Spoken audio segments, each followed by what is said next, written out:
Some stories fade with time. They vanish into the dust of forgotten books, swallowed by silence, erased by disbelief. But not this one. This story lingers in the mountains, whispered on cold winds, retold at hearts, remembered in courts of lore. What I'm about to tell you is not a tale of imagination.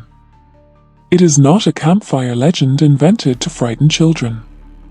This is history, recorded, testified, and carved into the heart of a county that never forgot. And at its center is a woman who refused to rest. Even in death, she reached beyond the veil, her truth louder than the lies that tried to bury her. Listen closely, for this is the story of Zona Heaster Shue, the bride who became the Greenbrier Ghost. Chapter 1. The Bride in the Hills. The winter of 1897 had its grip on Greenbrier County, West Virginia. Snow draped the ridges like white shrouds, the roads hard as stone, the air sharp enough to cut through breath. In those hills, life was simple yet harsh. Families depended on the land, on livestock, on trade. Gossip was the entertainment, the fire that burned through every kitchen and church bench. And into this landscape lived Zona Heaster. To neighbors, she was just another farmer's daughter, but to those who knew her, she carried something more, a brightness, a restless spirit that did not fit neatly into the quiet rhythms of mountain life. Her laughter once filled rooms, her presence warmed cold days. She longed for more than the narrow valleys and endless fields could give. Zona's mother, Mary Jane Heaster, was her anchor. A sharp-eyed, strong-willed woman, Mary Jane had raised her daughter with stern love. She worried, as mothers do, that Zona's restless heart would lead her into the wrong hands. And as fate would have it, she was right. When Erasmus Stribling Trout Shue arrived in Greenbrier, he was like no man the town had seen before. A blacksmith by trade, he came to set up shop, hammer and fire shaping the very bones of the community. He was tall, broad-shouldered, his hands rough with labor, his eyes carrying shadows that suggested secrets. His clothes were finer than most, his manner polished, almost too polished for mountain folk. Women noticed him. Men regarded him with wary respect. And Zona, she fell quickly, fiercely. Shue's charm was undeniable. He spoke with confidence, carried himself with an air of destiny. In his presence, Zona felt seen, desired, lifted from the ordinary. Against her mother's wishes, against whispers that followed him like shadows, Zona was swept into his world. Their courtship was swift, a whirlwind of glances, promises, and the thrill of being wanted. Within weeks they were wed. The bells rang, voices sang, and in a small church nestled in the hills, Zona became Mrs. Shue. But beneath the surface of celebration, unease stirred. Shue was not a stranger to marriage. He had wed before, twice. One marriage ended in divorce, the other in death. Town gossip claimed the second wife had died mysteriously, her story half buried by distance and time. Yet no one could prove anything, and Zona, blinded by love, brushed aside the murmurs. The newlyweds settled in a modest home near Shue's blacksmith shop. Days passed with the clang of hammer on iron, the hiss of cooling metal. From outside, It looked like the life of any other young couple. But inside, the shadows grew.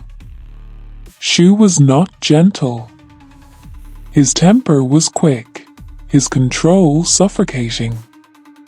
He watched Zona's every move, dictated her dress, her chores, even her words. Zona's brightness dimmed. The laughter that once rolled freely from her lips grew scarce. The neighbors noticed. Mary Jane noticed most of all. A mother knows when her child suffers. And though Zona never spoke the full truth, her eyes told stories her lips could not. Mary Jane's heart tightened each time she saw her daughter. Something was wrong. Then came that January morning. On January 23, 1897, Shue sent a boy named Anderson Jones to his house, asking him to check on Zona. She had been feeling unwell, he claimed. The boy trudged through the snow, his boots crunching the frozen earth, the silence of the hills pressing on him like a weight. When Anderson opened the door, the world seemed to stop. At the bottom of the staircase lay Zona. Her body stretched across the floorboards, her head twisted at an unnatural angle, her face pale and still. The boy froze. The house was silent, too silent, as though the walls themselves were holding their breath. Panic surged in his chest. He turned and ran, his young legs carrying him through snow and fear until he found help. Neighbors came, whispers rising with the cold air. And soon, Shue arrived, wailing, his grief loud and theatrical. He held Zona's body, refused to let her go, refused to let anyone touch her. When Dr. George W. Knapp, the local physician, arrived, he found Shue clutching the corpse, dressing it himself in a high-collared gown and scarf.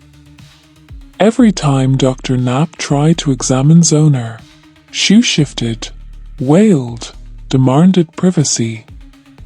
His grief seemed more like performance than pain.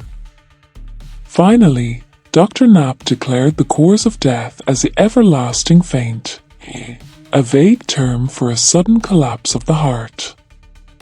Others whispered childbirth complications, although Zona had not been visibly pregnant. The truth was buried beneath confusion.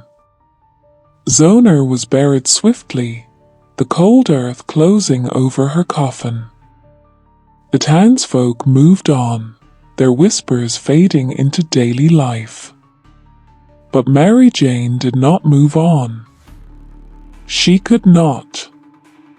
Something in her soul screamed that her daughter had not died naturally. Zona's twisted neck, the scarf wound too tightly, Shue's strange behavior, none of it sat right with her. A mother's instinct gnawed at her. So Mary Jane prayed. She prayed harder than she had ever prayed in her life.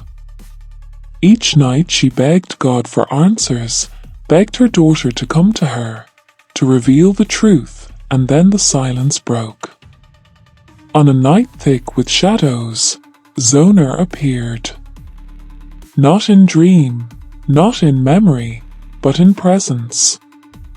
Her spirit, pale and sorrowful, stood before Mary Jane's bed. Her voice was soft, trembling with pain and fury.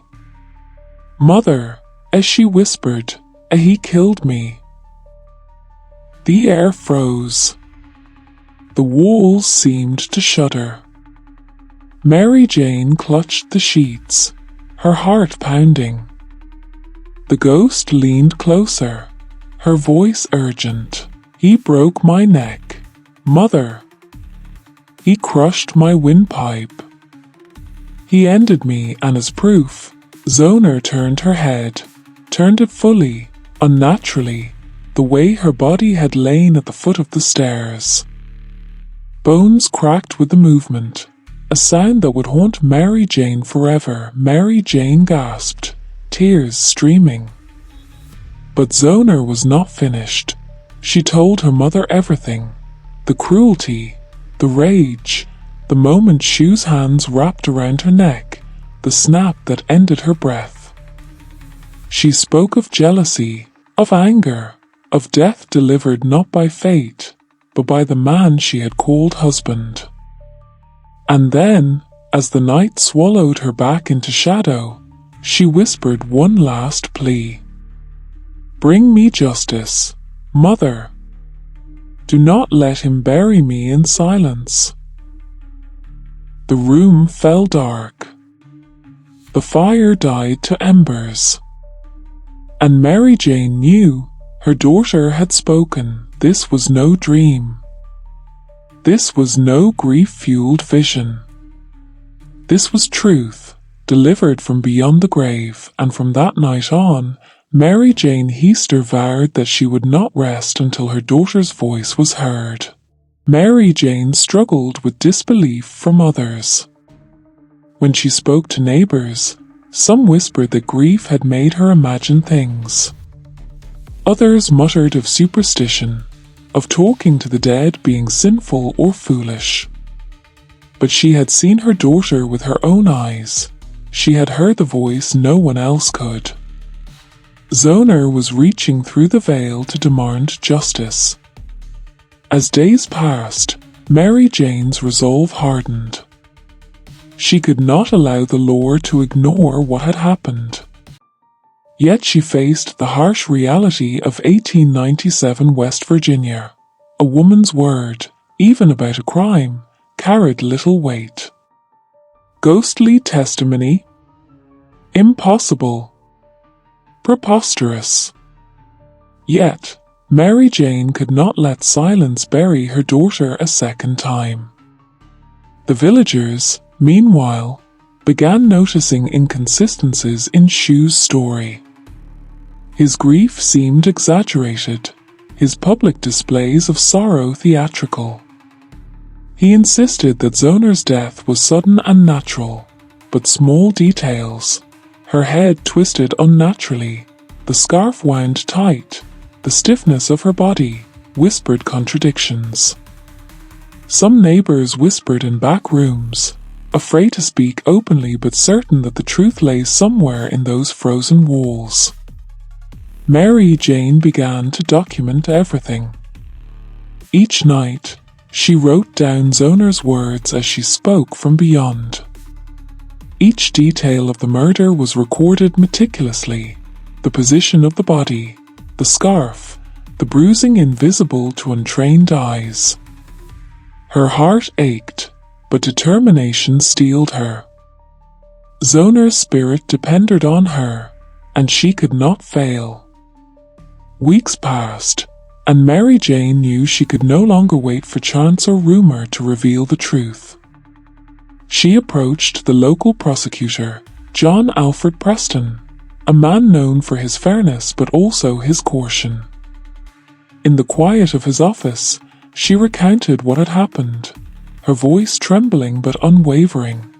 "I have seen her, sir. I have heard her. My daughter tells me he killed her," and Mary Jane said, her hands clutching the edge of the table. "If you do not act, he will walk free, and no one will know what he has done." Preston listened, eyebrows knitting together, caught between skepticism and the undeniable weight of a mother's conviction. The law had no provisions for spectral testimony, but there was enough circumstantial evidence, the unnatural positioning of Zona's body, Shue's prior marriages, whispers from neighbors, to warrant further investigation. The decision was made to exhume Zona's body. The thought of disturbing her grave was painful, yet necessary. Justice demanded it. Mary Jane accompanied the officials to the frozen churchyard, the snow crunching under her boots, the air thick with tension. As the shovels broke through the frost, Zona's coffin was revealed, a stark reminder that truth would not remain buried.